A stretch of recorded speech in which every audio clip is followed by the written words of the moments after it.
All right, so here we're in chapter 2 on linear equations in one variable. Section 2.1 here is about linear equations.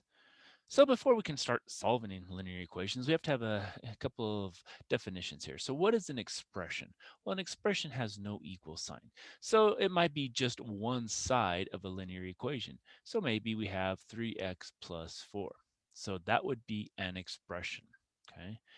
Now, an equation, on the other hand, contains an equal sign, and you can solve for a variable with one solution, no solutions, or infinite solutions. Now, the solution to equation is unique for that specific equation. So maybe this time we had 3x plus 4 equals 7. So maybe that was our actual equation, whereas the expression was just 3x plus 4.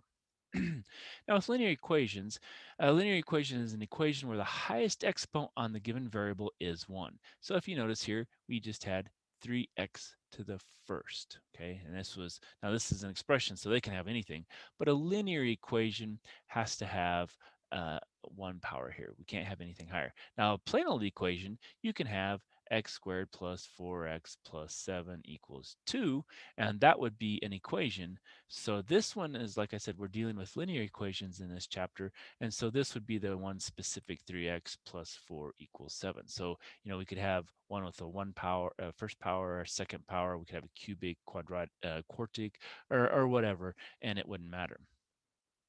Now, in any case, whether you're solving an equation with one power, two power, linear or nonlinear, what you want to always do is verify your solutions. So these are basically checks you should do after solving any equation to be sure you have the correct answer.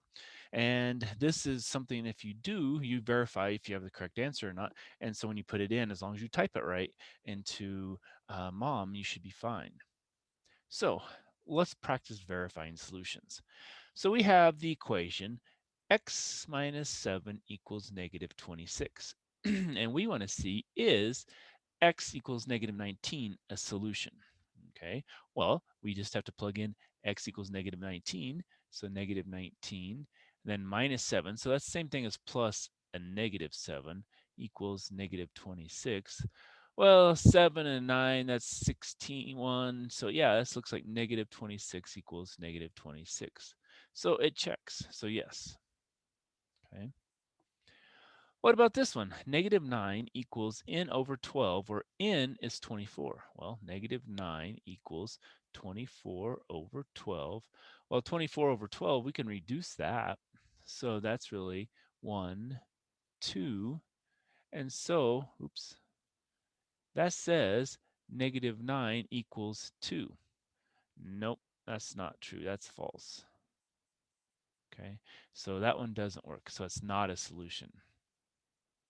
Okay, so this is how you check your answers. And so what would happen is initially you might have be given this equation, you worked it down, and you found x equals 19. You're like, plug it back in, check. Yep, it works. Now, when you do it, don't just plug it in and say, yeah, it works, because I've seen people say that x minus 7 equals negative 26, and they come up with maybe x equals 10. And they plug it back in. 10 minus 7 equals negative 26. Negative 26 equals negative 26. Oh, yeah, that works. But 10 minus 7 is 3, and 3 does not equal negative 26. So they've done something wrong in their work. And so just don't plug it in and say, yes, it works. Actually check and do the math and make sure when you go back, you work it through, because that's the whole reason for verifying your solution or your checks, is to make sure you got the right answer. And so before you even are done with the exam or the homework or whatever, you've got the correct answer. Now we have some one-step equations. So with one-step equations, we can do addition or subtraction. And basically the addition property of equations. So given the equation, now we have some simple thing, A equals B. Then the following is an equivalent statement. A plus C equals B plus C. So basically we can add any number to one side of the equation, but we also have to add it to the other to keep it equal. So if we added 1 here, we have to add 1 here. So it doesn't matter what you add, but it has to be the same on both sides. Now the key thing is we can also subtract the same thing from both sides, and it doesn't change the equality either. So we could subtract 2, and we could subtract 2, and we're good to go. We have an equality still. So with that said, how do we solve equations here, in this case, for the variable? Well, here we have x plus 8 equals 2. What we want to do is we want to solve for this x. So we want to get rid of this 8. Well, if we have plus 8 here, how do we get that to be 0? Well, we subtract 8. Well, if we subtract 8 here, we said we had to subtract 8 from the other side as well. And I usually just make it like an equals sign here. And so then I have x plus 8 minus 8. Well, that's 0, so I'm not going to write 0. I'm just going to say then equals 2 minus 8, so it's a minus 6. Okay. Now, if I check, minus 6 plus 8 equals 2. Well, 8 minus 6 is 2. That equals 2. So it checks. And so I know then this is the solution to that equation. What about here? Well, here I have 4 plus z equals 10. So now I want to solve for the z. So let's get rid of that 4. So the only way to do that is subtract 4 in this case. So when those cancel, then I get z equals, now 10 minus 4 is 6. Now let's check. 4 plus 6 equals 10. Well, 4 plus 6 does equal 10, and so that does check as well. All right, here's some more examples. How about this one? 8 equals y plus 4. Now notice the y is on the other side here. Here it was on the left side. Now it's on the right side. It doesn't matter what side it's on. You can just take everything to the other side. We keep the y on this side because it's a positive, so we want a positive y. So we just subtract 4 from both sides. So those cancel. We have 8 minus 4 is equal to 4 equals y. Well, let's check. 8 equals 4 plus 4.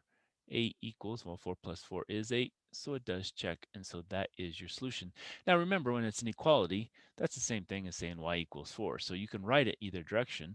It doesn't matter, but we just left it as it was, and we got the y equals 4 in that format. Now we've been subtracting to get rid of values up to this point. Now we have z minus 8 equals 12. So what we want to do is we want to get rid of the 8. So if we want that to go to 0, that means we're going to have to add 8. So this is the kind of the corollary. Instead of subtracting, we have to add. Well, so that gives us z, and that gives us 0. And then 12 plus 8, well, that's going to give us 20. Well, let's see. Does 20 minus 8 equal 12? Well, if we need to show it down like this, we can do that. Carry 1. 10 minus 8 is 2. Then we carry that 1. And so, 12 does equal 12. And so we get our solution is correct.